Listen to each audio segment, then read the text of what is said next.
If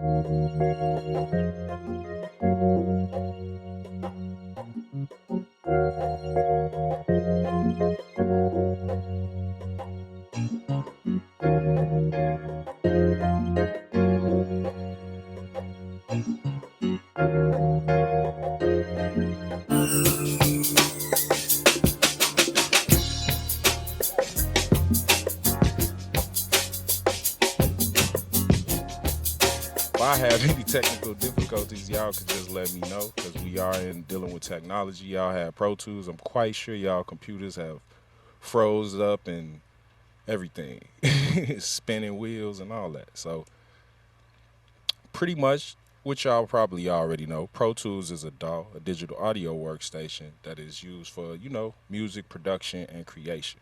It's also used for sound for picture. So I don't know if y'all deal with any type of video stuff. So if you wanted to edit sound within, video, like if you had like a video and you wanted to like chop some, edit, chop, add, and pretty much make your enhance your video footage. You could enhance the audio of the video, and yeah, and it pretty much consists of a bunch of editing, arranging, mixing, and mastering tools, and that's pretty much all up in one.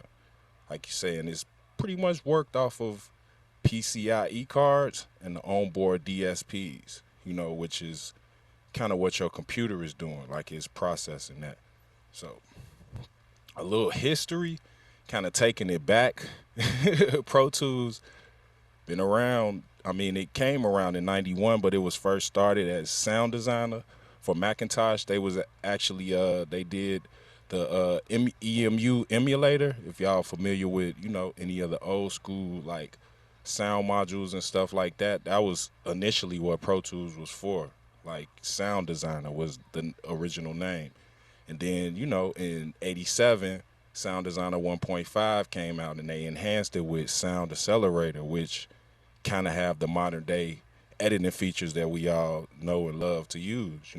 So just kind of fast forwarding, because I know y'all probably know this stuff, but the reality is Pro Tools came around in '91, with the first, 4-track digital production workstation within a computer. So it had Pro Deck and Pro Edit, which was the two like softwares that were powering it.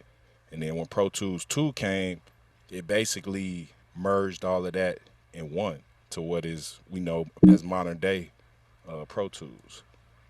Like I said, fast forward, countless upgrades, updates, integrations, MIDI sequencing capabilities, third-party solutions, and advancements in technology of everything just getting better and better. you know and obviously as technology advanced, Pro Tools advanced. So how I think he was saying, Deshaun said he had an inbox, like I think the original ones you can only get like 32 channels. So with a regular basic Pro Tools system, you can get 128 channels. And back then you had to have like a HD or a TDM system to run that. So like I said, they have control surfaces, various audio interfaces.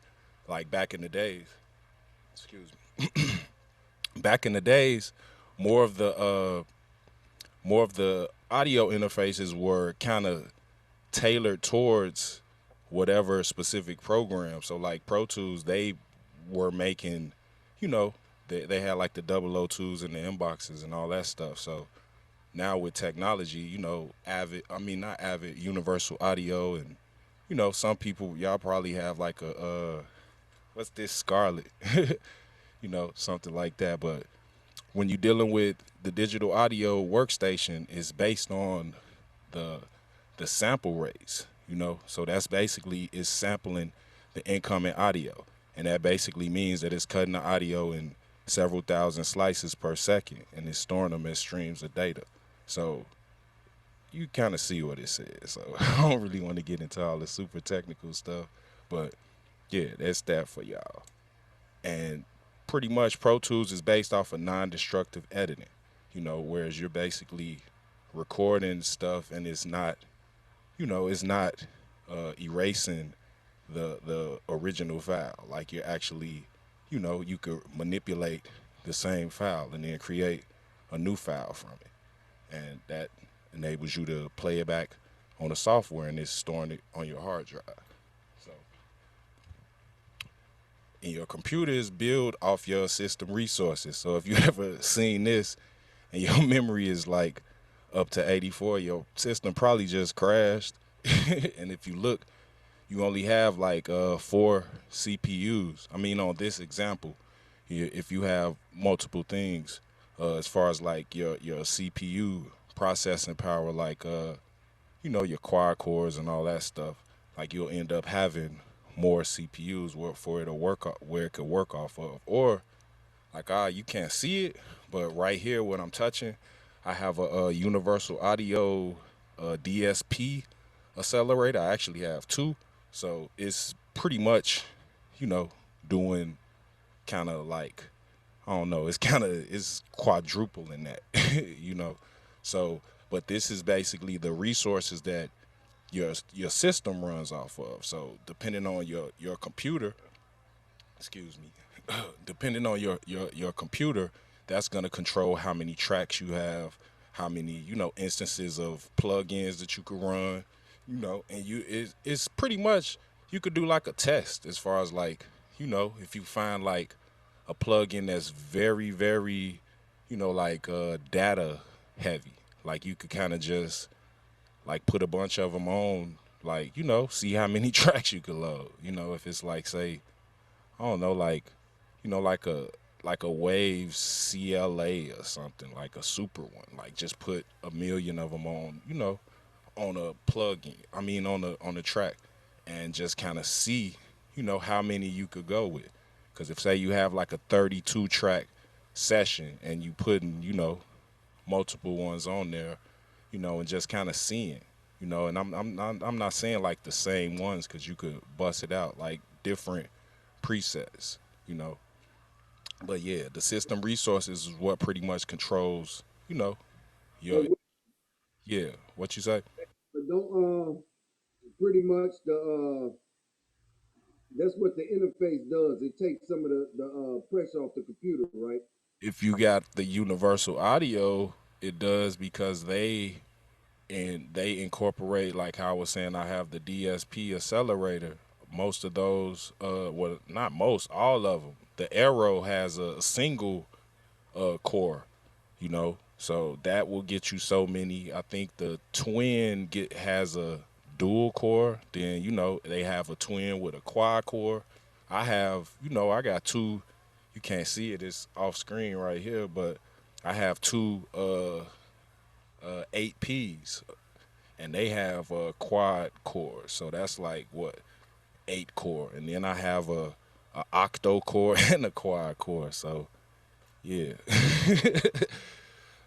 Yeah, but that's really just more the processing power of how many plugins that you could run, like in one instance without, your computer like crashing out.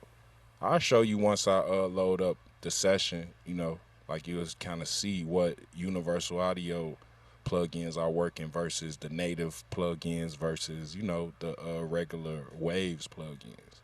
But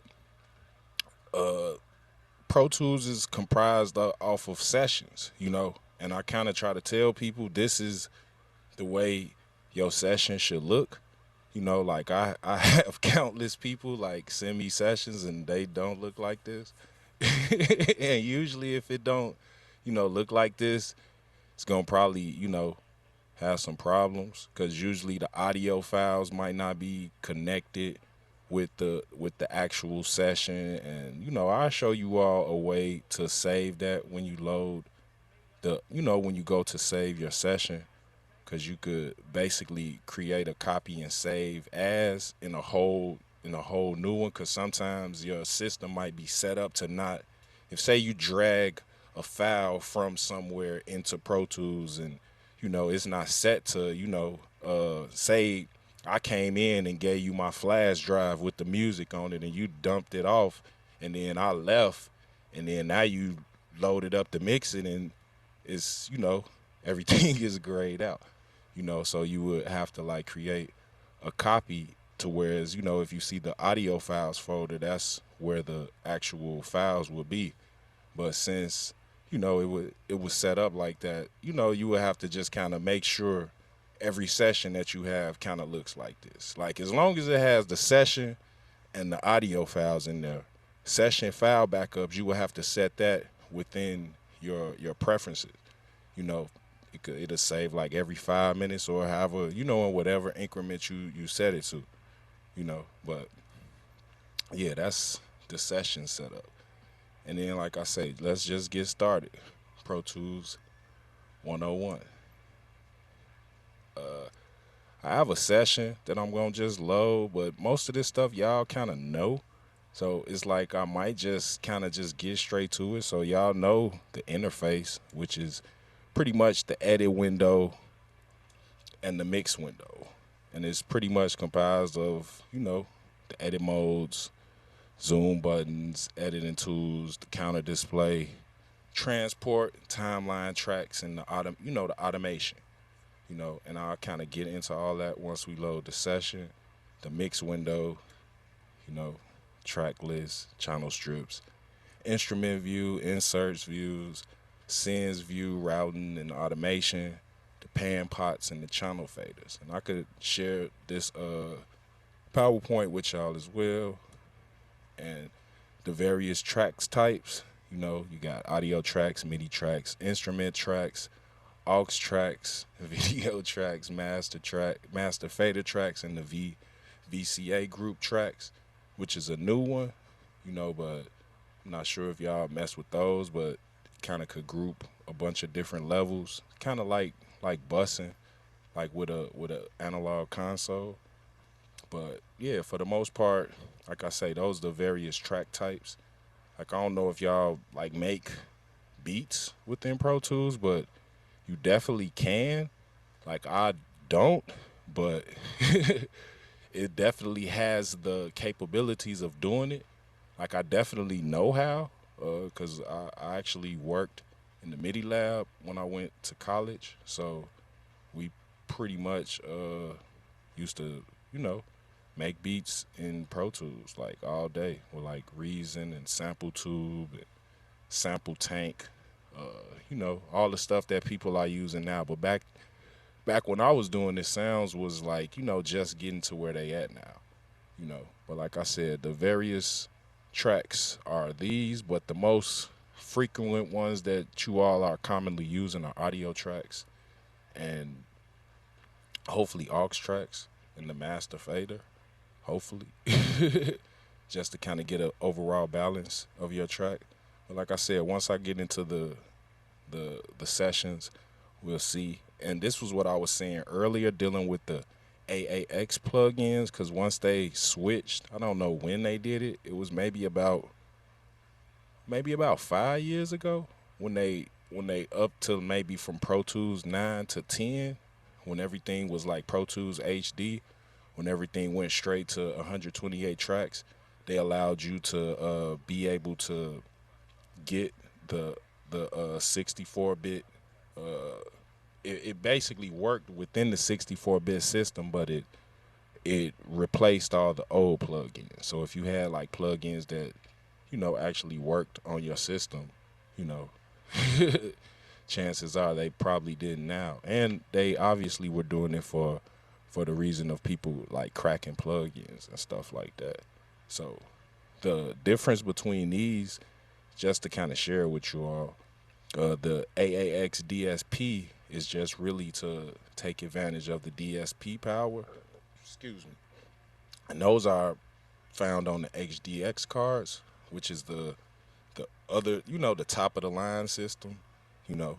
But dealing with the AAX native, which most of you all probably have, it basically uses your computer's processing power for the DSP, and both of those they operate in real time with no processing power. And then the audio suite ones are the ones where you kind of just apply the plug-in directly to the piece of audio, and it's kind of doing it offline to whereas you're, rendering a new file from whatever you processed. Yeah. And then so, I guess the moment of truth. Let's load a session. So let's see. And is there any, specific type of genre genre of session that you all want me to load? Cause I have like what? I mean I have like sessions for days.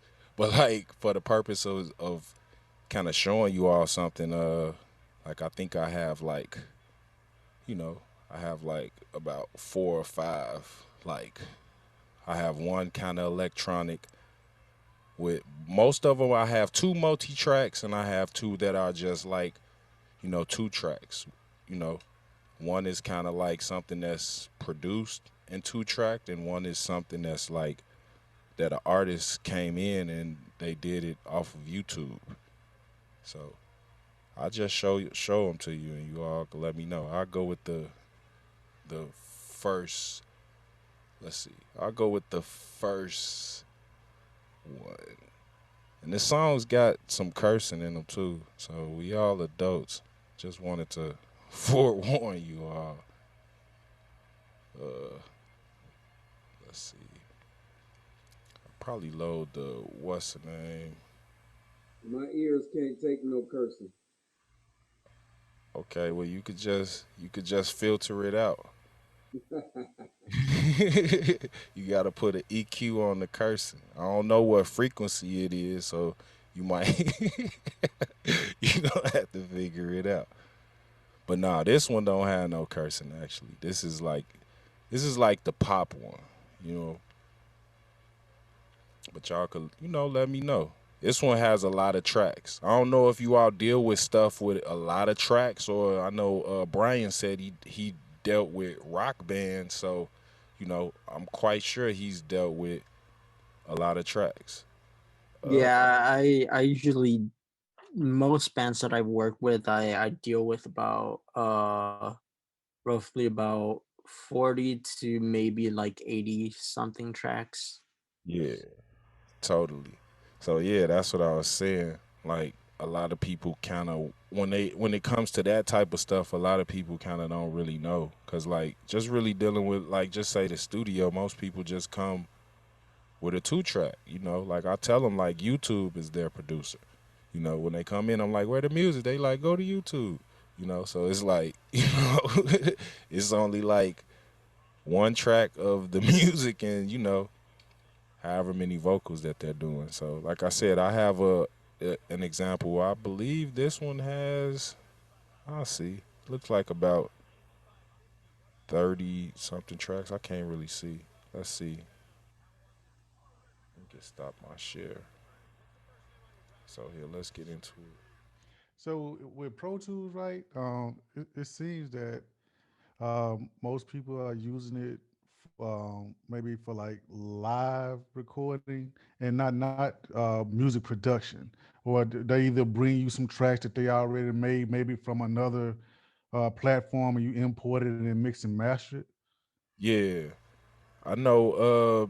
With me, I do all my production in Logic.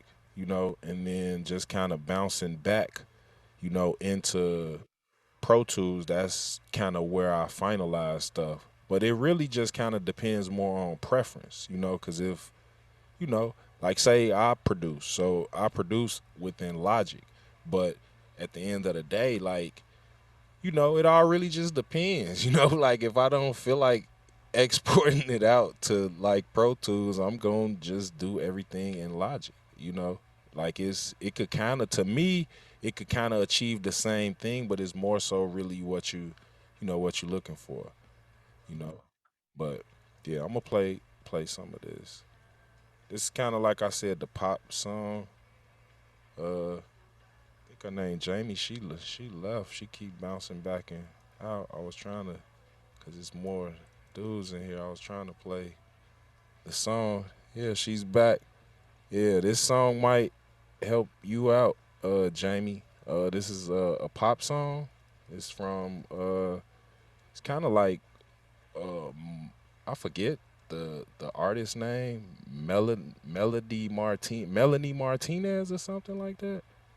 But yeah, listen to it. I'll play some of it and just show you all some of the stuff.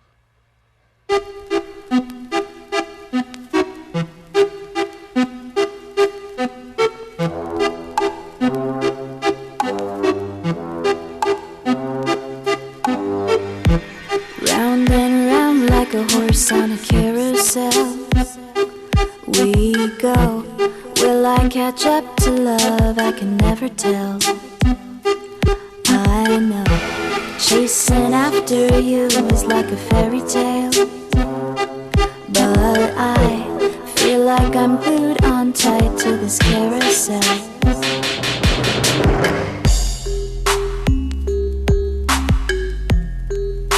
And it's like the mix window as far as like what's all going on. Come, come one, come all. But You it's like must be this tall to ride this ride trying to at the carnival. Oh, come take my hand and run through playland. So high, too high at the carnival. So I would say the main thing with this And is it's all obviously the like the 808 and the kicks, you know.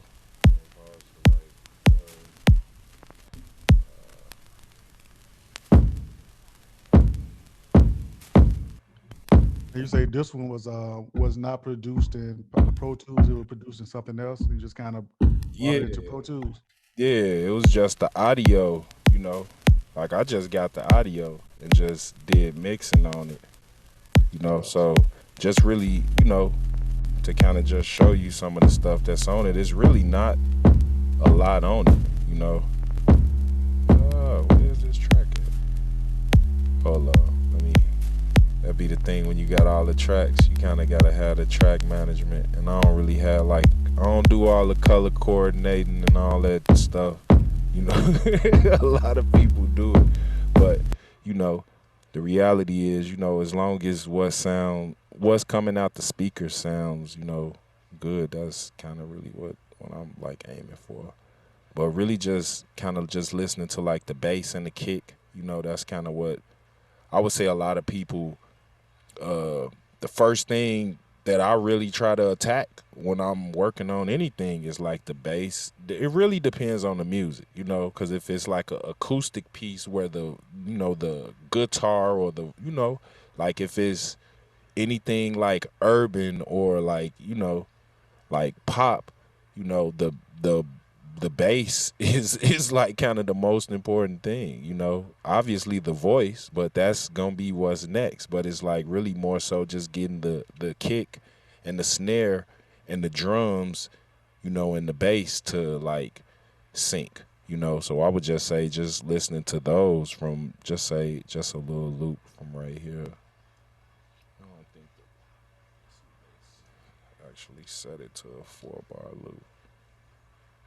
It don't look like it's on as a loop, but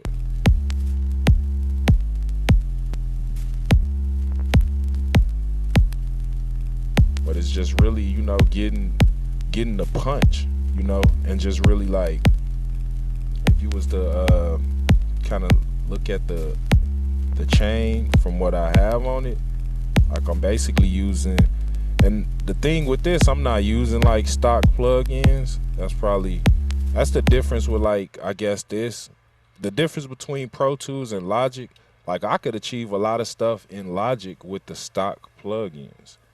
Like, I mean, and I could achieve some of the stuff with the stock plugins in Pro Tools as well. But my point is, these are mostly like Waves plugins. And then I think I ended up patching something in, but just say on the 808 just by itself. Here, let's. That's a side chain, right?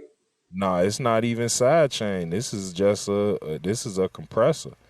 So So so I cut. now explain how would you use that? That's what I'm curious about more into class. I mean, this compressor is working like it's kind of working with in conjunction with the kick. So if like It's this compressing the compressor kick. this compressor compresses the high level as well as the low level, so you could kind of bring up two different levels to kind of squish it to where to where you want it, or to kind of pull it up to kind of get. So it's like if you have a high level of like you know and then you have like the low level. So the reality is like, here, just listen.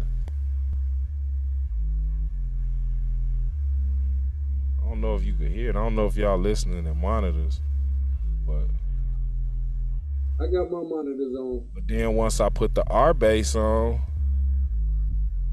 and that's kind of doing its own thing as well, because like I say, it's being boosted at the 60 hertz, you know, and it's just kind of really giving it more. And then I think I got another compressor on it too, up in here in this Patchworks. I actually got a Camel Crusher on it.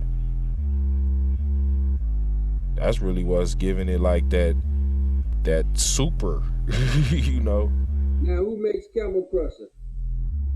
Camel Audio. And then just like I was saying, to go with the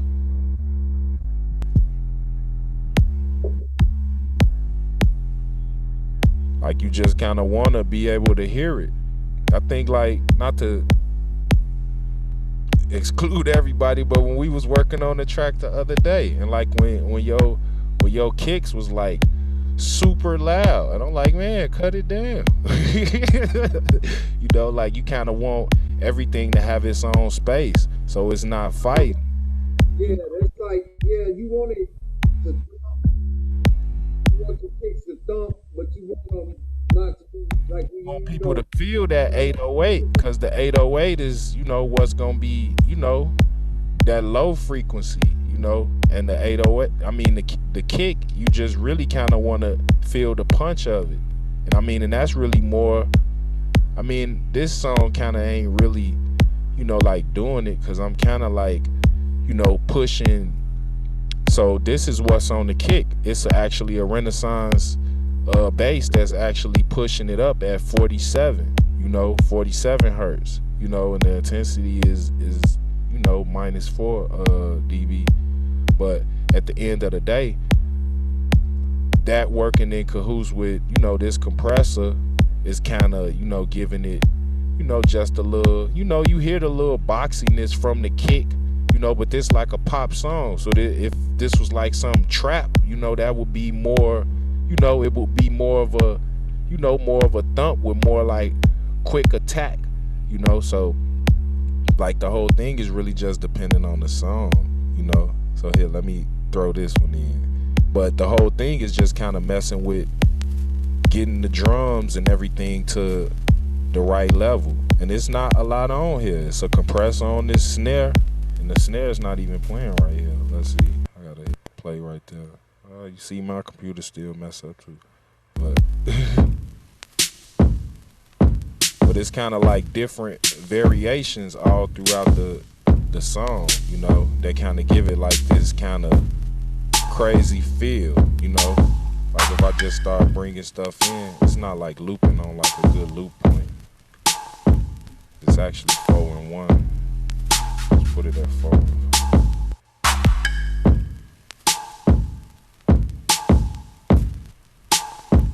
But you know, you able to kind of just hear everything, and then like once you start looking at it, like it's really just compression,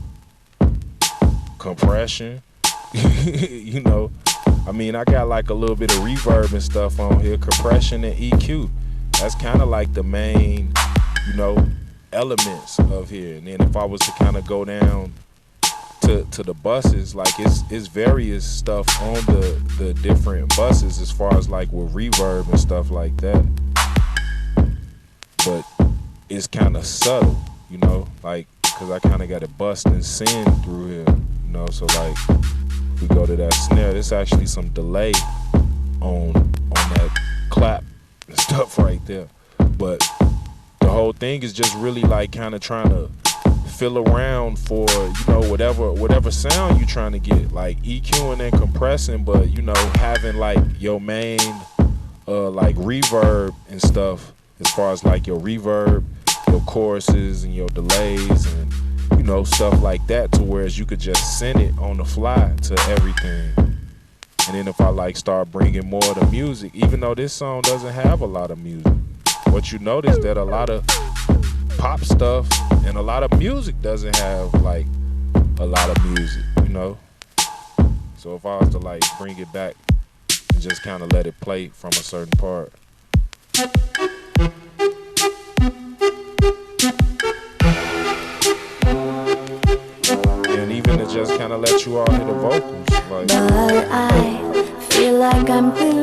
tied to this carousel.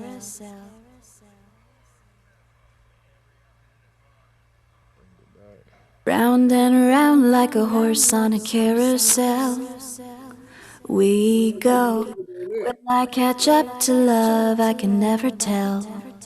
You say what? Sound like a lot of reverb on that. Yeah. I mean, it's pop. That's what they want. When you listen to like any like vocals, like, yeah. That's what they want.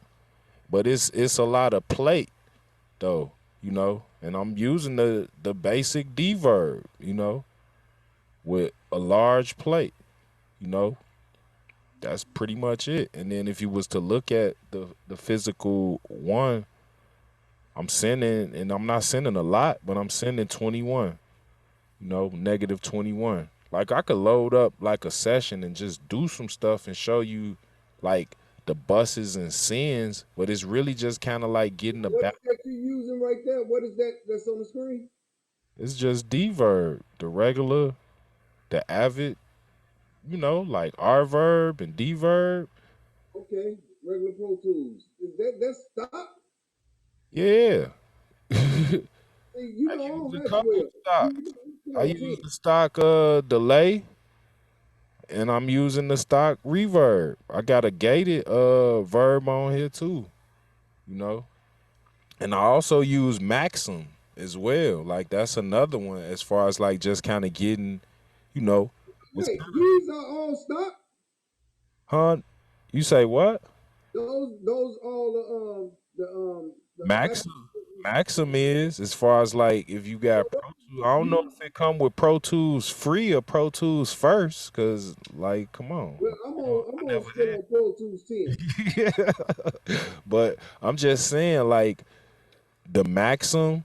Let me just think. The Maxim, the D verb. I mean, all that stuff. The Digi EQ. Like, you know, it all really just depends on what specifically you trying to do. Like I said, I know Brian, he probably messing with he recording bands, so he not using no like stock plugins. He probably got fab filters, you know. So it's just really more of what your preference is, and you know what specific EQ could get the curve that you want. Some people use the old analog APIs and stuff like that, and pull tech EQs, you know, which UAD makes some and Waves make some, you See, know. I like you said earlier about the stock plugins.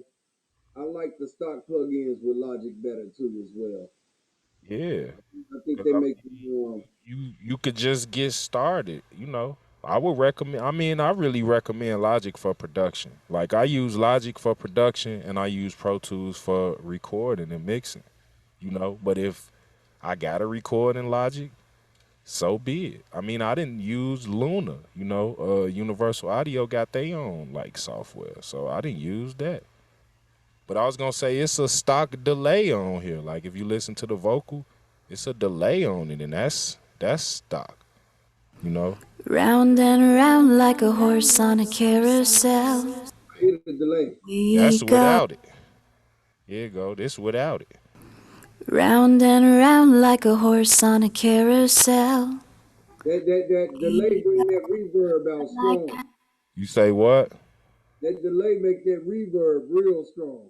But that's what you doing. That's the sauce right there. For real. You got to use them in cahoots, and then once you kind of round mixing, and round like a horse on a carousel. and then obviously with this track, it's kind of building up to stuff. You know, like I say, this ain't like my specific, you know, genre of music, but you know, they want everything to sound good. So, you know, all you really not necessarily got to do is cut it up, but once you start compressing stuff and filtering stuff out and, you know, manipulating different things within the, you know, the frequency spectrum. I think I was showing you that one plug in the other day with them samples. So once you kind of start doing stuff like that, you altering stuff, you know, as far as like panning, you know, panning stuff left and right and all that, you know, like you give it more of a different perspective. Like even if you have like a drummer's perspective, which I'll load up this like live session. If you had like a drummer's perspective, to where it's like you kind of got it where the drummer is, it's like how the drummer would see it, or you could have it from the audience perspective.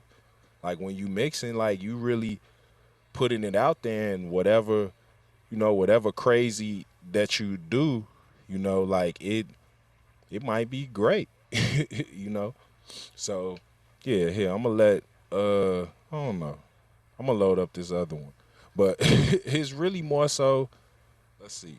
I'm gonna actually load up the 2 track. I'm gonna do the one, the multi, then the one, and then just to kind of show you all, because like I said, I'm not sure.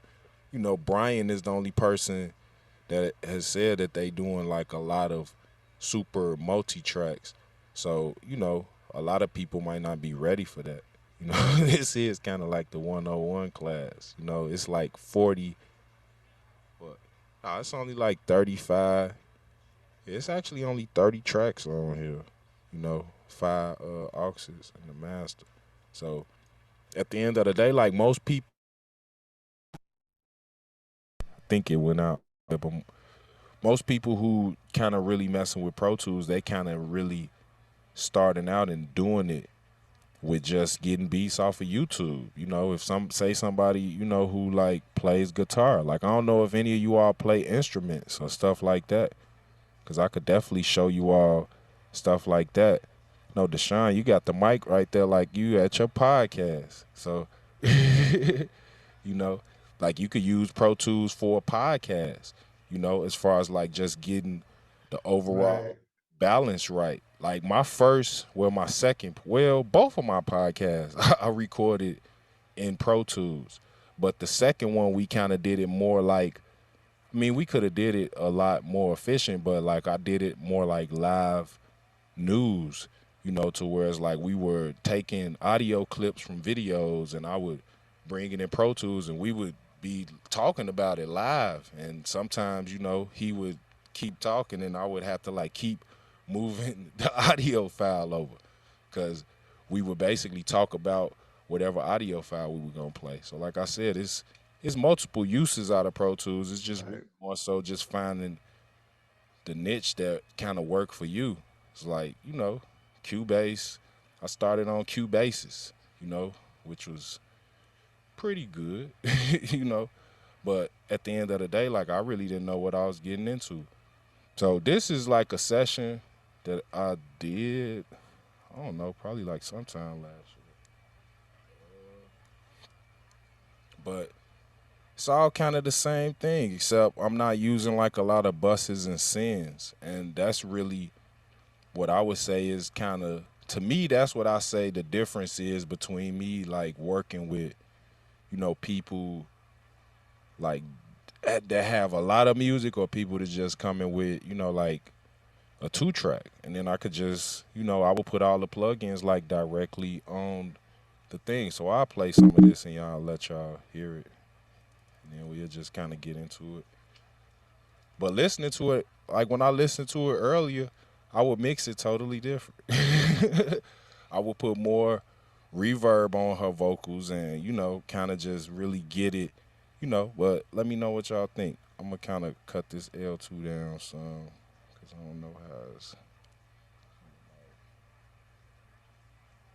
Actually got what's the name on it? Where's the plug? I'm going to just play it and cut it down some.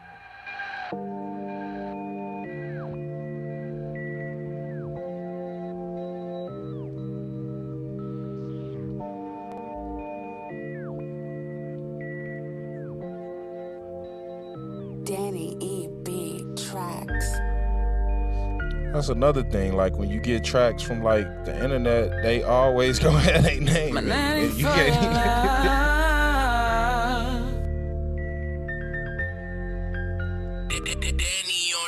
Think about it, such I get excited. Somebody's love is nothing like it.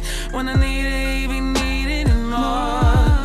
When I need my fix is the one who got it. I admit that I'm an addict, and I never admitted to this before. Gotta have an initial love, your love, your love. Gotta have an initial I actually don't got your nothing your love, your love, your love. Gotta have initial love. I'm an addict for your love. Sometimes I find myself waking up in the middle of the night, can't sleep for shit. Reminiscing about. So here, I just go straight to the chorus. But listening to the beat, like I would have, just kind of, well, I ain't mean to do that, but I ought to cut something out. I don't know if you all have Fab Filter, but you could kind of do the same thing with like any plugin. With frequencies and EQs, you just really kind of got to find the sweet spot. The low end is going to kind of really cover, depending on the sound, but like that, that thick 808-ish kind of stuff is going to be from like 100 and below. You might have to just find the fundamental, and when you have like a 2-track, it's kind of hard to find the fundamental because, like I said, you're going to be bringing up everything else, So, like I said, I just did this right now, just brought out a little bit of the, wasn't a lot, but, I don't know if it's coming off too loud to y'all, but then the vocals, I remember when I recorded them, I recorded the vocals way too hot. But a lot of people that I record, like, they be like, cut the headphones up, and it's like, I tried to, like, tell them, and, it's kind of like not a lot that you could do. But I don't know if you all are working and, like, trying to make a business out of it, but a lot of times, like, you could kind of try to steer them in the right direction, but usually like, I'm old school, so the customer is always right. Like, if I be like, you gotta cut the headphones down, and then they start cursing me out, I'm gonna just let the headphones stay up, like I mean, especially if I could persuade them, and but usually most clients that that I kind of deal with, that if I gotta go back and forth with them, I'm not even gonna waste the time. So yeah, that's just something to think about. But yeah, so listening to the vocals, let's see. I'm an addict for your love. And I didn't even really clip them, but like I say, this. Think about his touch, I get excited. Somebody's love is nothing like it. When I need it, he be needing more. When I But need it's my pretty fix, much the one who got it. I am me, EQ. that I I'm don't know an if y'all addict. see that. And I never admitted to this before. Gotta Basically have an cutting initial a love. lot, Your love, your love. got a little low Gotta shelf have on an it, initial love. and raising your love, up, your love. I'm an addict for your love. 6,510K. Your love, your love. Gotta have an initial love. I'm an And I got a addict for your little, love. I'm an addict for like I your said, love. just listening to it, like, I would mix it different. Because usually I don't know how experienced you all are with mixing.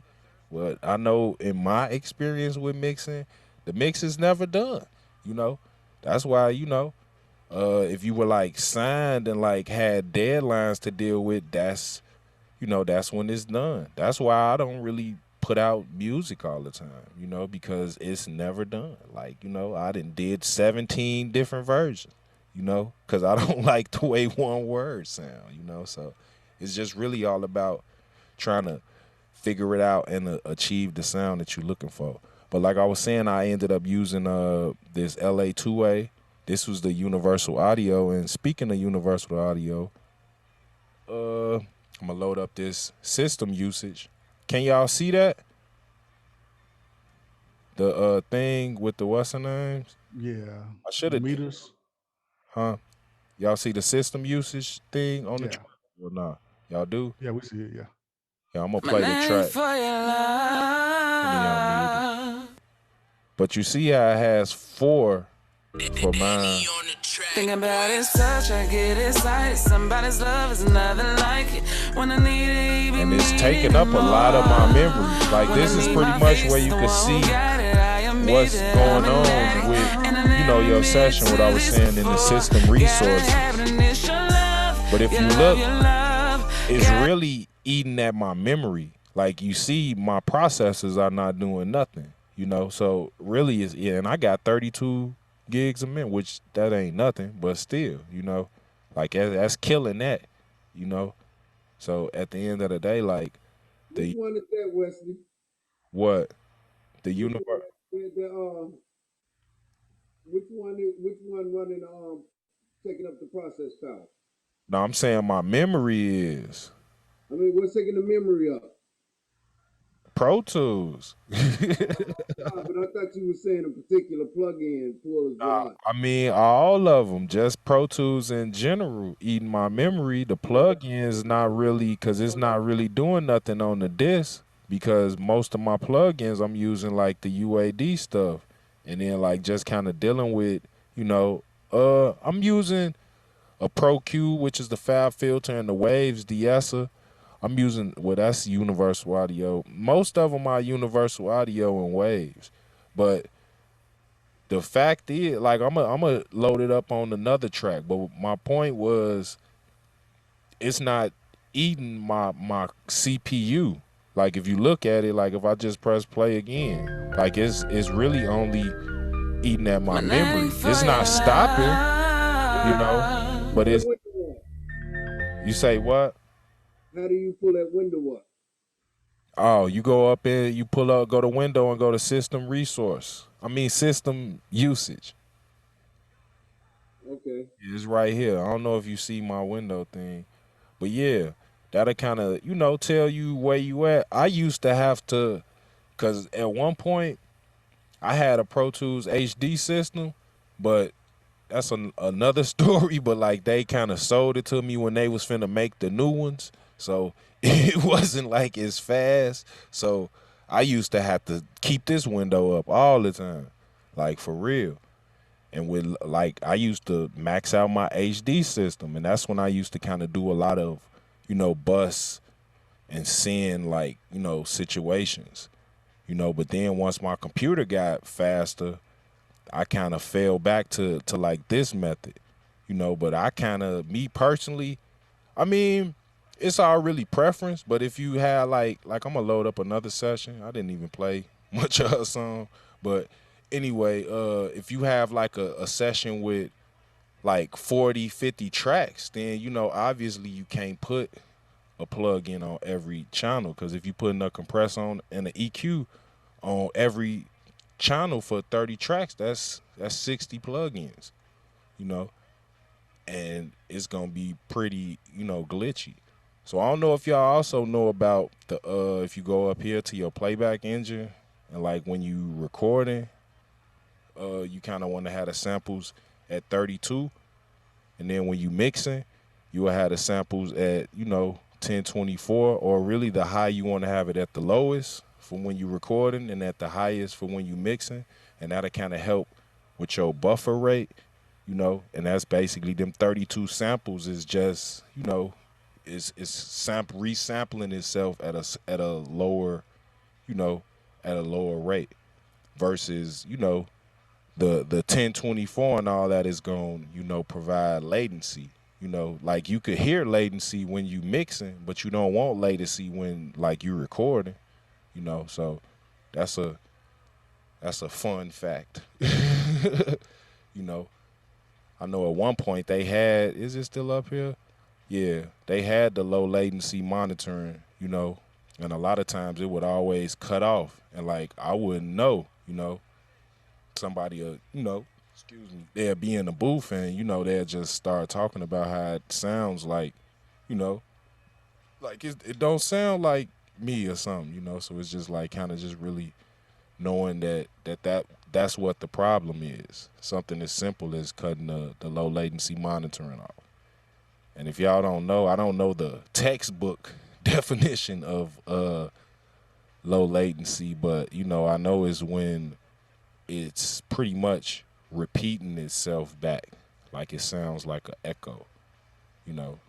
So, but yeah, let's see. Is there anything y'all want to see up in this session? Cause I was gonna go to these other two that kind of show some more stuff. It's one with a lot of tracks, and then it's a one kind of like this. So if y'all let me know, I could just kind of go in. Or if it's anything specific that y'all want to know, as well. So let's see. Also, when using buses, that can help with the CPU power, right? It reduces the CPU power. Yeah, that's pretty much the main thing. And also it's for a cleaner sound because you're pretty much routing the same signal through multiple sources. So it's You like can, for kind of example, with reverb, it sometimes it gets very muddy if you add it straight into the audio track. So yeah, you can use the bus to route it separately, and you kind of disconnect it from that audio source and totally. put it, left or right to get kind of like a stereo image. And then I was also gonna say you could also use the like how if you were to put the reverb directly on the track, how it has a mix, dry and wet. That's kind of similar to what the bus fader would be doing. Mm. Like if you were to actually, pull the fader for the bus all the way up. And I show, I'm gonna bust something. Did I load the track? No. Yeah. But I was gonna say once you do that, that's kind of like the same deal. I should load this one. Yeah. This is actually fun. I actually worked on this like a couple weeks ago. But I would say it always click out when I shut Pro Tools when I'm opening the session. But when you working on, hold on.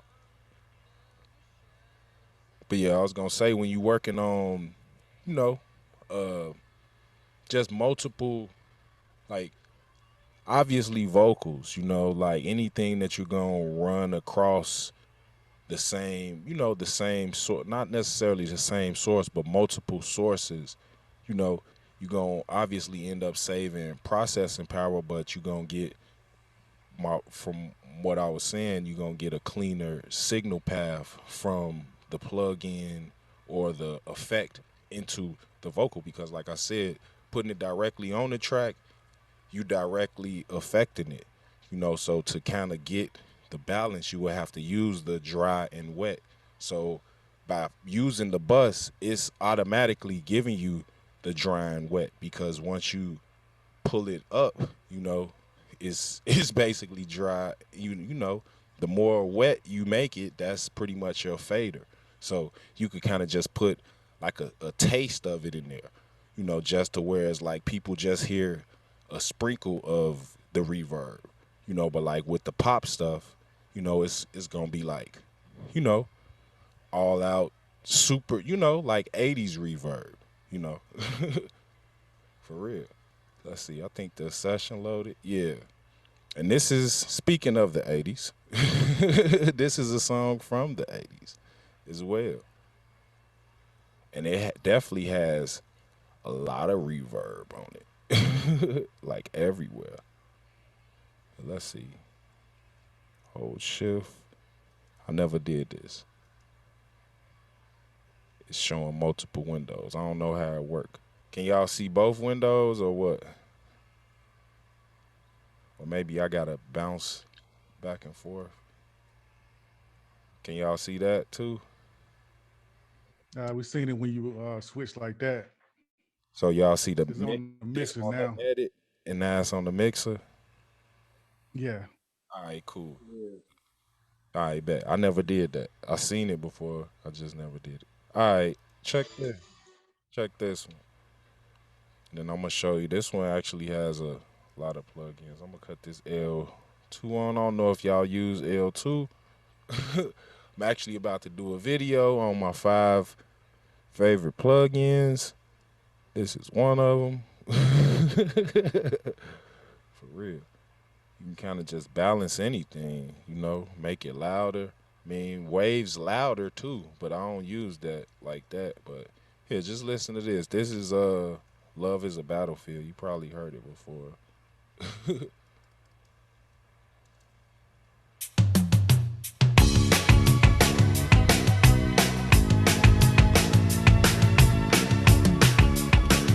know if y'all see the system usage.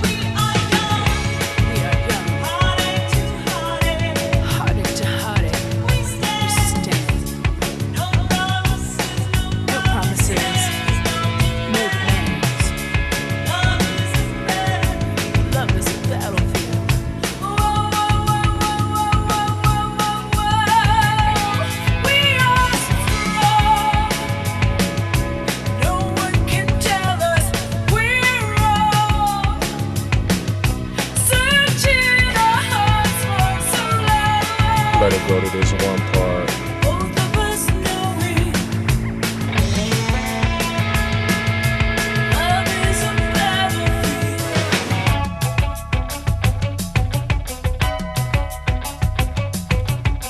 But I mean, obviously with this track, you know, the kick, you know, and the bleed of the drums, you know, is really what give it the feel, you know. But just really getting, you know, the drums to sound like a kick, you know.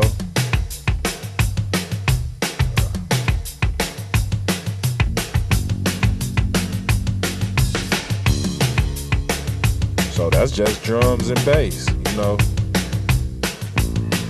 I'll go right here.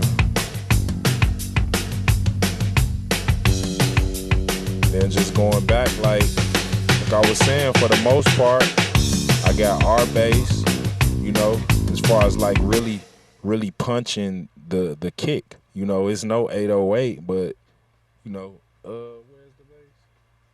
Sure, it's an R bass on it or something. It actually isn't. I actually used the 1176, but yeah. So with the R bass, especially on the kick. If you remember the last one, like remember those frequencies, you know, because like I said, you could just kind of go to some of these spots. And if you have like a kick that's not punching, you know, you could kind of just, you know, boost up, you know, 48. If you have a R bass, that would be, you know, it would be pretty easy, you know, because like you said, you could cut the intensity down and, you know, you have like more gain control. But just looking at the kick, that's pretty much what's on it. It's a 1176, the UAD version, as well as a Pro Control. You know, I mean a Pro Q2. You know, it's actually cutting a lot out. You know, you could kind of, if I play it, let's see.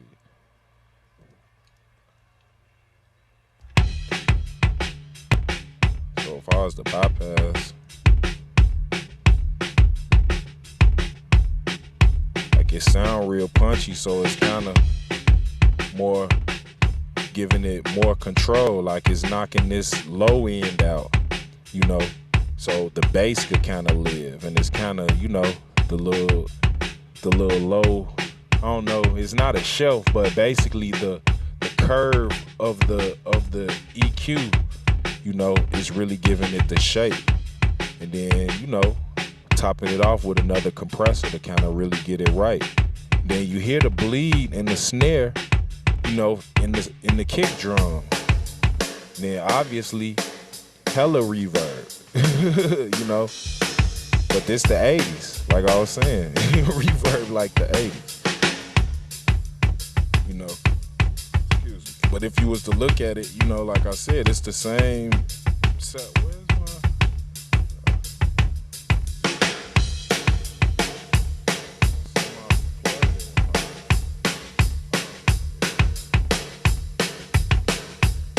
So it's a lot of plate on there. It's actually some gated verb on it too. Let's actually cut it out so you can hear what it sounds like without it. So that gated verb really, you know, is bringing, you know, you hear that clack more from that, but it's really both of them. That's dry, which sounds good, but you really hearing that clack from that gated, you know, that gated verb. And like I said, it's a lot of it. So if I was to dive back on it, you know, you could really, you know, give it like a punch, you know. the verb. And then once I bring this in,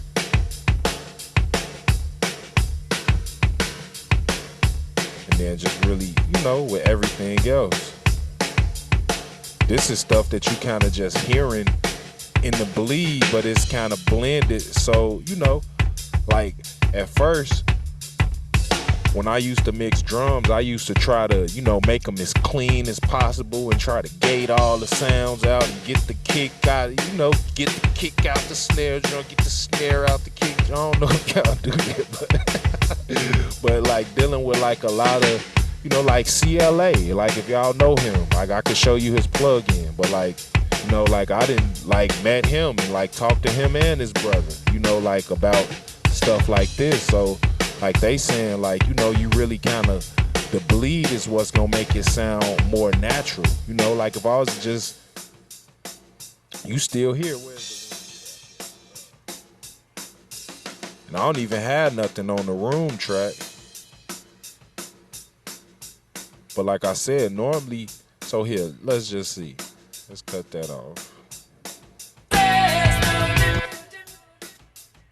Because a lot of times, like, this what I used to would do to kind of get the attack and the feel for what, what I'm achieving from other plugins. I would just do this. I would, see, I got so many plugins. But I will put a distressor on like the room track, and actually bring the attack up to kind of, catch those transients. It's hard to like talk into this mic and focus. I know it's right here.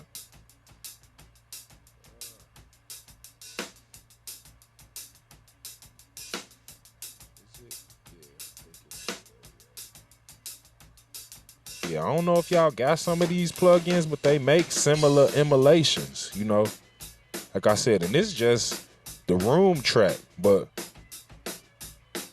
that's gonna make that snare definitely pop now. Yeah, this without it. I know y'all hear that. I hear it in the headphones. Like,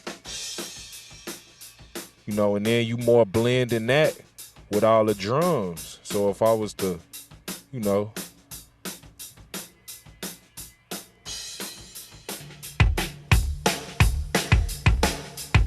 then obviously I'm exaggerating it, but to really get it in the forefront, because like you could dial back with it, it's kind of like having more and more control over what it is you're trying to put out. I think we missed that drum, so I mean that solo part. Here, let's go back there.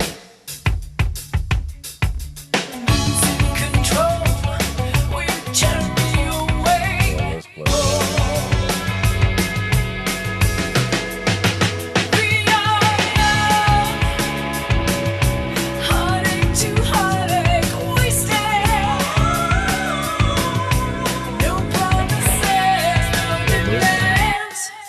This vocal got, it's bleeding on the mic.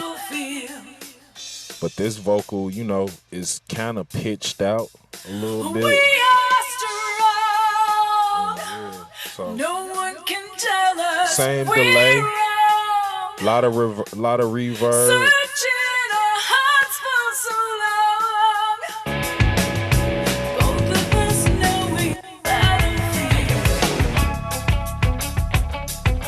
Then, like I said, with a lot of this stuff, it's pretty much like, if I was to, minimize this, everything is kind of bust in its own section, So, it's like, it's a bust on the vocals, both sections, like the backgrounds got their own bust. And I mean, it's not really like a lot of backgrounds, but they're just really like at this section.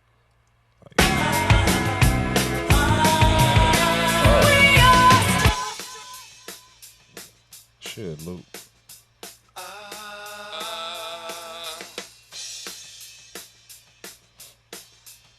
And like I said, they have their own bus, which is basically kind of using. Yeah, I'll show you what's on it.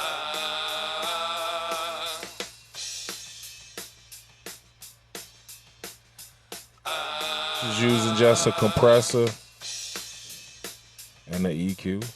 You know, I don't know if you know that as well. Like if you wanted to show two plugins, you could just hit that little red dot up there. I don't know if y'all know that, but yeah. But if you look at the track, it also the individual tracks also have a compressor as well as another EQ on them as well. You know, and like I said, doing little tricks like that, like you will actually end up taking away more, to kind of get the better bang for your buck. Cause like when you kind of dealing, these just are background vocals, So if I play it in context with what else is playing with her, and if I was to actually play it with the music.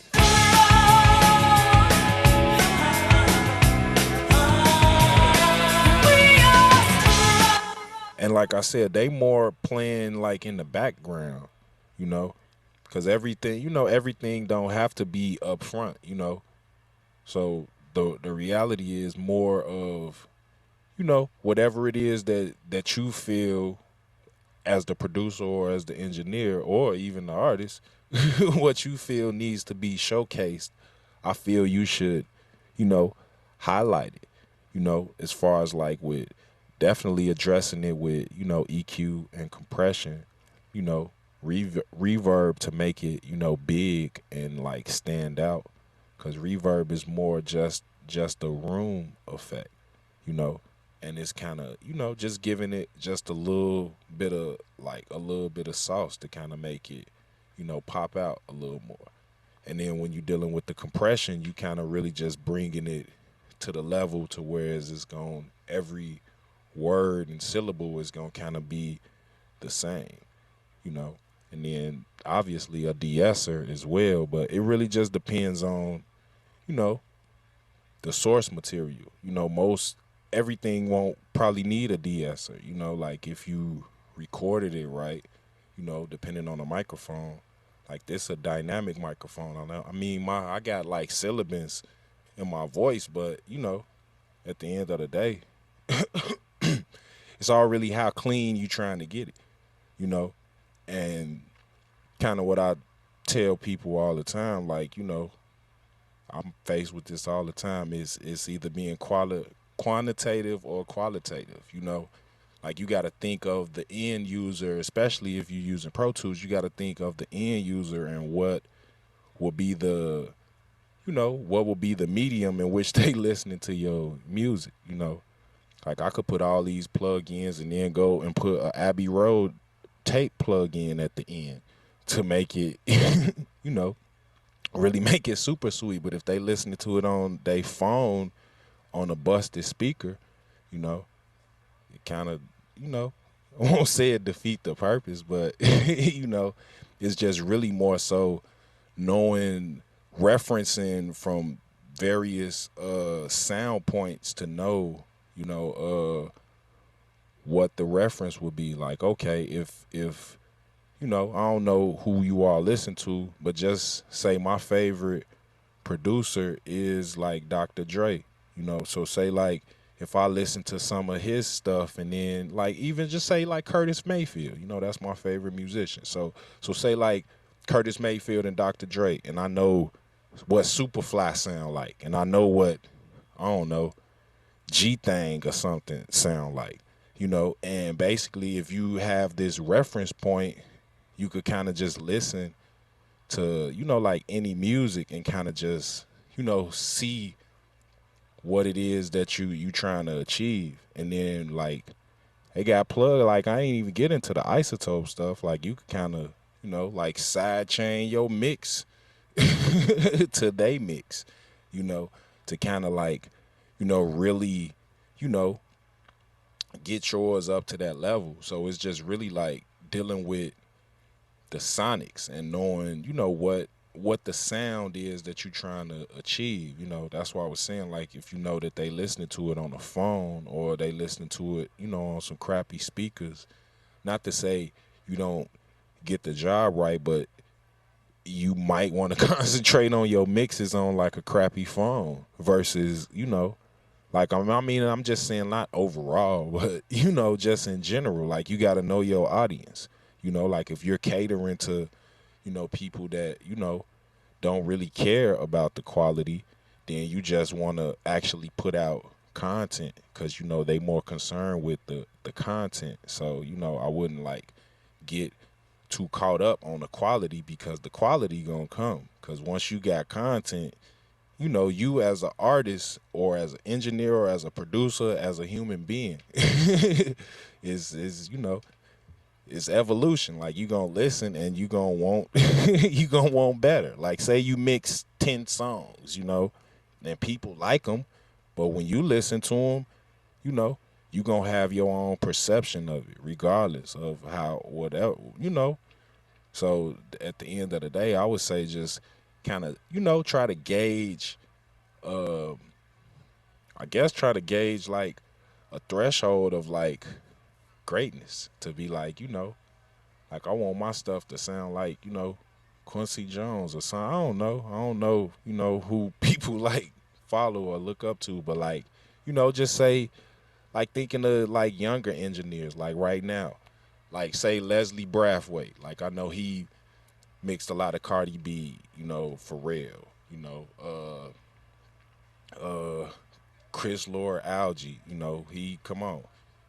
He did like Green Day and like he mixed Sugar Hill Gang. You know what I'm saying? When I went to NAM like 2 years ago and Grandmaster no, I went to the AES and Grandmaster Flash was doing the keynote. And I'm standing right there with Young Guru, which is another one, and Chris Lord Algie. And he basically was like, yeah, he telling me, yeah, I worked on Sugar Hill Gang.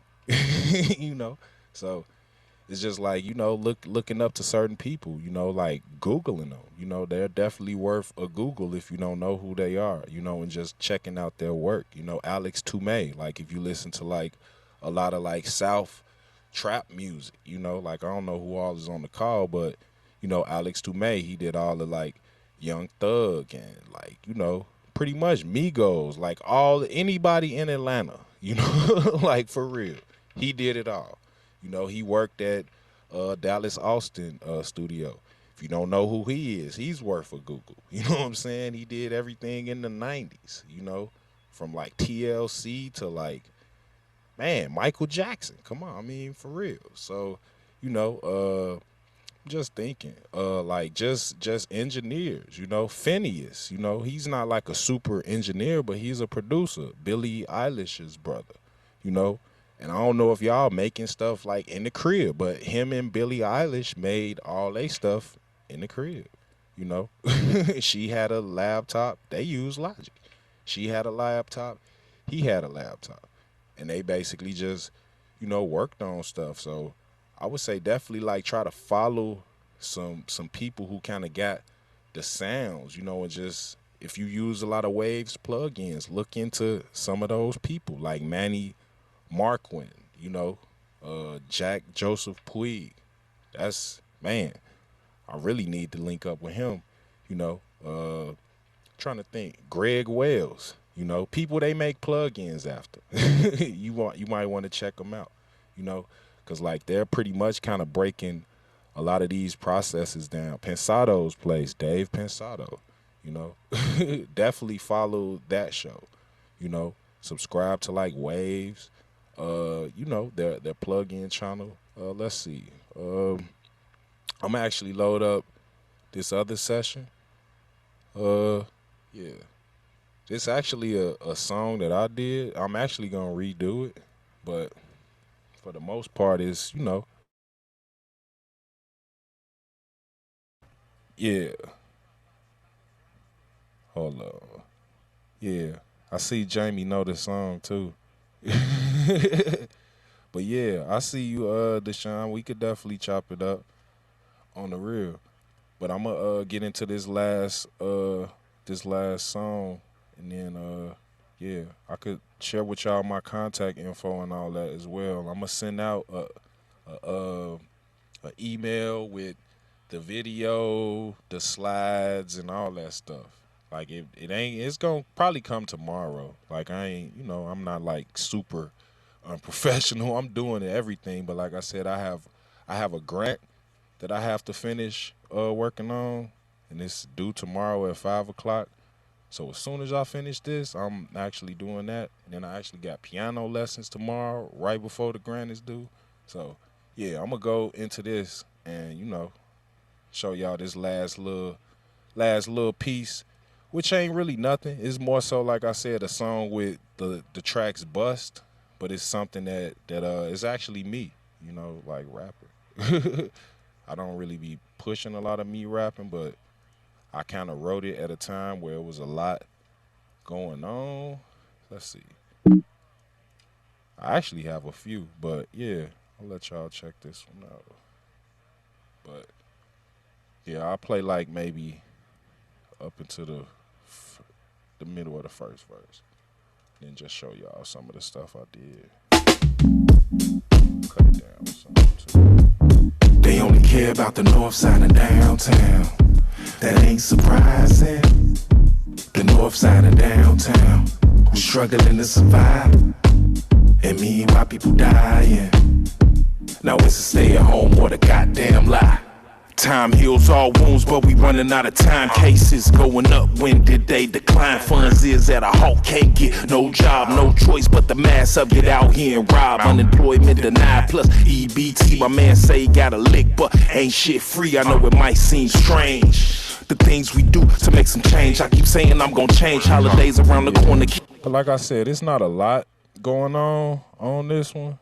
Like I said, I'm background on the song. I'm actually gonna redo it. That's Anderson .Paak's beat, but the reality is, yeah, it's a lot of reverb and delay on it, and yeah, just to kind of show y'all the vocals.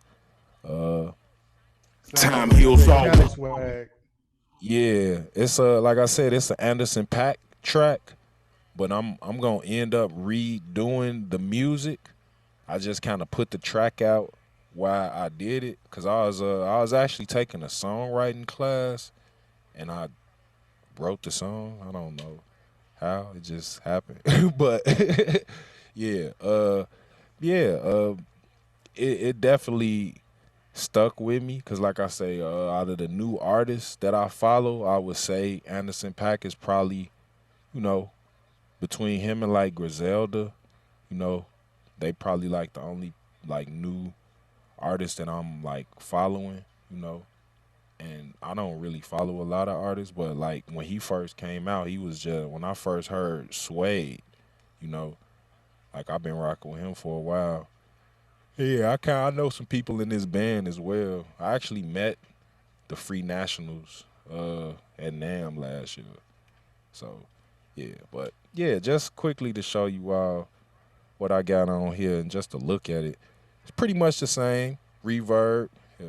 Time heals all wounds, but we running out of time. Cases going up, when did they decline? Funds is at a halt, can't get no job, no choice but the... When I hear it, it's way too much, especially in these headphones, But like, I cut the reverb off, and I probably would cut the delay here just so you could hear it. Time heals all wounds, but we running out of time. Cases going up, when did they decline? Funds is at a halt, can't get no job, no choice but the mass up, get out here and rob. Unemployment denied, plus EBT, my man say he got a lick, but ain't shit free. So on the chain that I got, and everything is pretty much bust. And another thing with me, like, I'll be real particular with my stuff. That's why I don't put a lot of the stuff out, which I'll advise y'all to not be real particular about y'all stuff, But I got a 1176 first. I kind of tell people to try to compress before you EQ, because, if you EQ after you compress, you pretty much gonna have to EQ again, because if you compressing it and bringing up something that you should have EQ'd out, you brought it up. So EQ after you compress.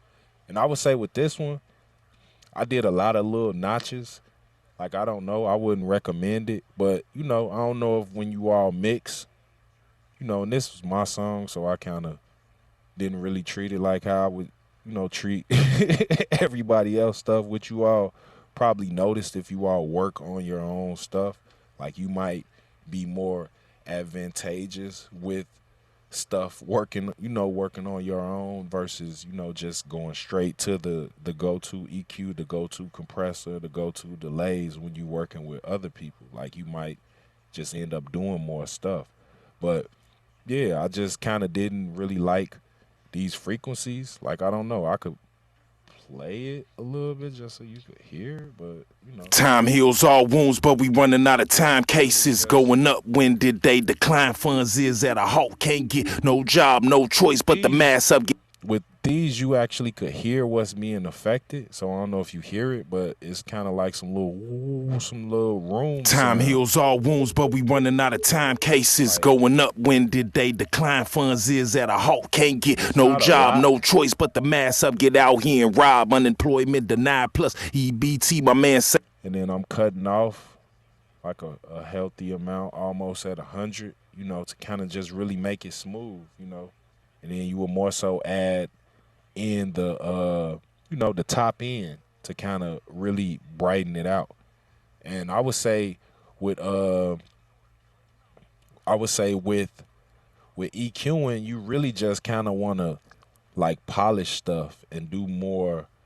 I don't know. I mean, it really depends on what it calls for, but like I do more subtractive EQing versus additive EQing where you like adding stuff in. Most of the stuff you kind of filtering out cuz really when you think of EQing, you kind of really making room for everything within the frequency spectrum. To whereas like if say I play the Time track, heals all it's wounds, but we running out of time. Cases going up. When did they decline? Funds is at a halt. Can't get no job, no choice, but the mass up. Get out here and rob. Unemployment denied. Plus EBT, my man say he got a lick, but ain't shit free. I know it might seem strange, the things we do to make some change. like I know with the master, like what I kind of when I was like really trying to figure it out and understand, I would do like a lot of these moves that I would do within the tracks within, I would do it on the master, to just kind of get the overall balance. So it's like it's really no right or wrong way as long as you achieving the sound. So it's like if I could get the sound that I want by, let's do that. Hey Wesley, Yeah. you know how you just singled out the what's being affected? Yeah. You do that with the HQ Nah, what you talking about? The hybrid EQ? on waves. Nah, They got one in I never waves you can do really that with. used it like that. I mean, I like the HQ, which I could load it up right now, but excuse me, I never really used it like that. Like I used it, but not like this. And I mean, you definitely can't do it, but excuse me, the fact that with the HQ, you got the access of multiple EQs. So like you could put, like this is the US vintage. Then you got the UK vintage, the UK vintage 2, the US modern, the UK modern, the digital 1, digital 2. And like those I'm trying to remember, but at one point I knew what they were. Like, the UK vintage was like kind of like a Neve. The UK vintage 2 was kind of like a SSL, or the other way around. That was kind of, the US modern was kind of like a, I forget what board the US made, but that was kind of the the thing of how the curves as far as like with the phone keep going out. But that's like as far as like the curve of how the bells are shaped, because it's like what I found out with old school analog gear, and even to just kind of go into that, since we talking about like EQs, like if you was to go to like say a API, I think I meant to go to the other one. But yeah, 560. But like this one, you see it got notches, so like all of these numbers kind of matter, you know. Like not that one, but I'm talking about the 1.5K, the 800, the 4, those are basically the fixed frequencies in which these EQs operate, and like back in the days, like that's all they had. So, I don't know when they switched it. Is this the right one? Yeah. So, and this is the one that I use sometimes, like here, just to show you. Time heals all wounds, but we running out of time. Got it on Cases this. going up. When did So they say, decline? Funds is at a halt. Can't get no job, no choice but the mass up. Let's just do the beat. But like if I was to just put the Pro Q on it as well. Yeah, let's cut that one off. Then load that one. If say you wanted to do the same thing and then bypass it, like say just cut from to 125, that's old school way, old school 125, new school, low cut. You could actually put it in 125. But you also have the shape of it, so you could brick wall it and all that. Sound real different, so you would really have to, put like a little shelf kind of thing on it. But listen to that one, then listen to, but I would say just really each one got its own sound. Like how you hear how, you would have to mess around with it, but you could put the same settings. You see this is at 125 and you see I got all these down. So just looking at it, this would be minus 12 dB. So now listen. That's the API. Then this one. You hear more punch and the kicks coming through. As far as like with this one, because you would have to end up, you see the negative 12 dB, you would end up having to, more so cut it up to get it where it need to go. So I said you wouldn't have to brick wall it, but you would kind of have to get, so let's see, I'm going to try to do it in time. See, you still hear more punch in that one. But it would just really be more just messing around with it. Because I think I probably took more out of this one. So if I go with like maybe 24, let's see.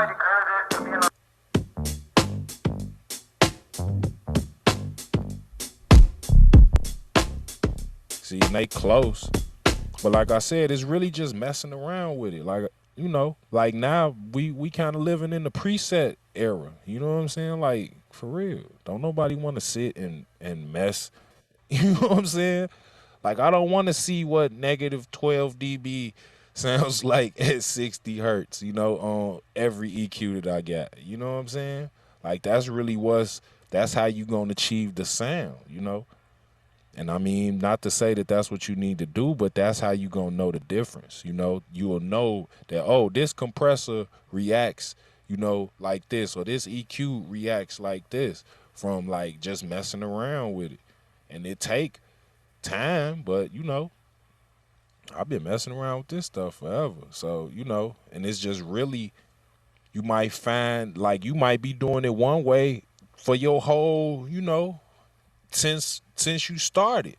But then you find a plug-in that do everything, so it's just, I just say you got to take the good with the bad, and just kind of keep messing around with it. Cause, I watch tutorials all the time, and I, find out new stuff, what might work for him might not work for me, but, you got to be not necessarily open to try it, but you got to know if it's worth something for you to tap into, because at the end of the day, like, really it's all about EQing and compressing, So the reality is once you kind of figure out EQing and compressing, and then obviously bring in the reverb and bring in, the delays, the saturate. I mean, it's we could be all day, but the the better knowledge of all those tools that you have that'll be in your tool belt, you could bring it to the table because when you got a certain singer, you know, that you need it to react a certain way, and if you want to cut 125 or something like that, and they won't, it'll, like it just kind of come from time. So that's why I say just kind of keep messing with it, and even if you don't have the Pro Q, like you could use the stock Digi, you know, and do the same exact thing. What we do 125, and I think you got a low cut. Where it's at? I don't know. I don't work it that much, so I'm looking. So bam. So say you set this to 12, and then you move this frequency to 125. You could actually type this one in too. 125. Bam. It didn't do it though. What's up with that?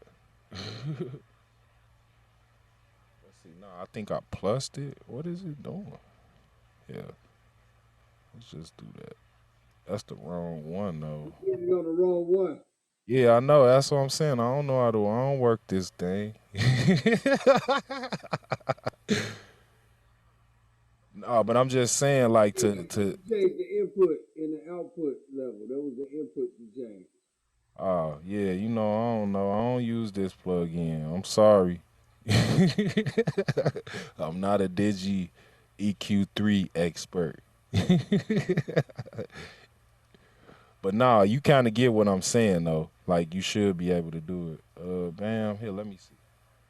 I think I gotta cut the end on for it to actually work, and then go here to kind of cut. Let's see. Yeah, them the extra points. But to really do it, like this, how do that, and then push this up to 12 for it to do the same thing, and then bypass this and.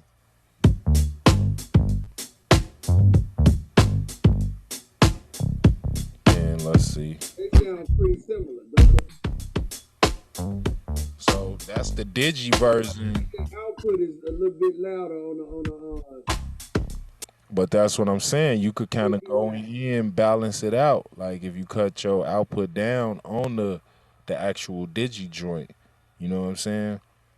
So, but at the end of the day, I would say just kind of mess with them, because it's really more of what sound you trying to achieve. Because at the end of the day, like you could do whatever, and then depending on what specific set of plugins that you comfortable with using, you could really like go in and carve your sound to be whatever it is that you really want to make it. Like it's like, I mean, I could get crazy and just, I mean, I used to do a lot of this stuff with just a Waves one knob. You could automate stuff. Like, I ain't even get into none of that. But that's more like, super advanced. Well, not super, but, to really achieve the sound, you got to start, like, automating and doing more stuff because it's deeper than just throwing the plugins on it, because automating is really like doing it through a bus because you just sending it to do this one thing at one specific time, like, so if you want, here, let me try to find this way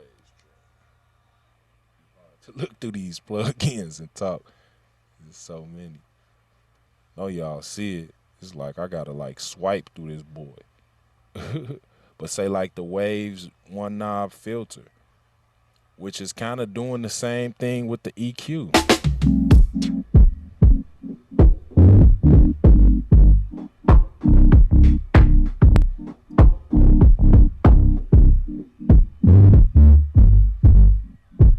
And if you wanted to make it crazy, I know that sounds real crazy, but that's what people are doing. Like when you hear music, it's gonna have like all different types of variations like that. Not to say that the whole song is gonna sound like that, but it might come on at the beginning like then when the bass come in it might.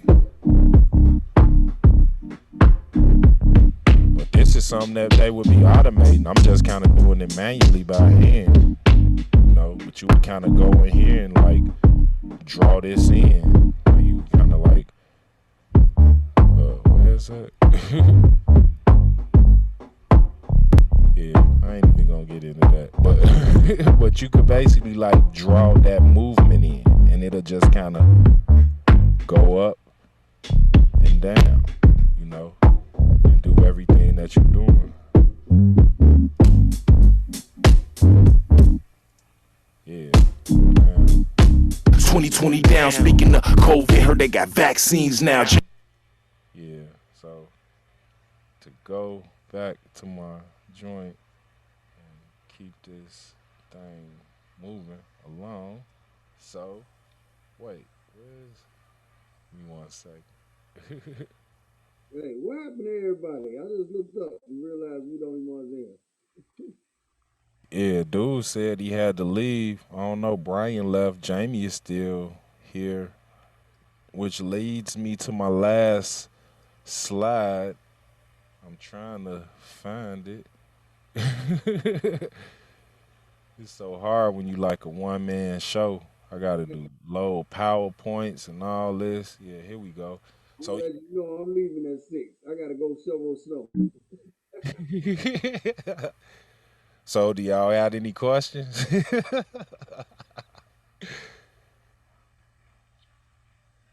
How much snow out there? I don't know. I know it started snowing earlier when I was in my joint when I had talked to you earlier. Man, it actually started raining a little bit, and then I'm hoping that it kept raining. I just looked out the window a second ago because I gotta go. What's crazy? I gotta shovel my mother-in-law snow, man. Yeah, you got work to do. Man, I hate going over there, but I know if I don't go over there and do it, she gonna get her ass up there and try to do it. You 75 years old. You can't So, be trying to shovel no snow. is you there, Jamie? Do you have any questions?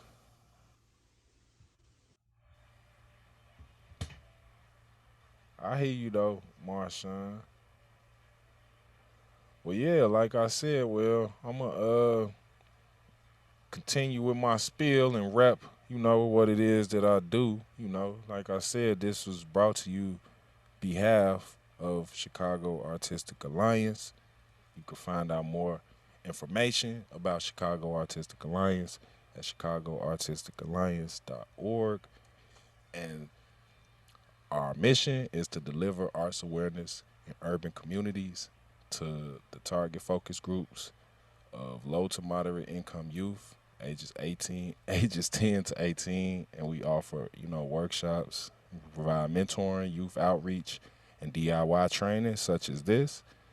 This concept is to help them design and develop a professional portfolio and work with professionals in the industry as well as with their peers. And Chicago Artistic Alliance and myself is definitely passionate about this because these programs help create a positive environment of expression and an outlet for discovery. So, yeah, check out chicagoartisticalliance.org for more info, and as well as Railroad Tracks Music Academy, you know, and Railroad Tracks Music Academy's mission is to raise the standards of musicianship and entrepreneurship in urban communities through professional development and higher musical education. And we also target focus groups in low to moderate income level areas, and we offer mentoring workshops, DIY training, and workforce development. And we prioritize those underprivileged and underserved. Like I said, you can find out more at I'm tweaking, at railroadtracksmusicacademy.org. And if you want to get in contact with me, my name is Wesley Rogers, and I could be reached at this number and this email. And Railroadtracksmusic.com is my website. If you want to find out anything about me or hear some music that I done or check out the studio or anything. So yeah, that's it. So thank you all.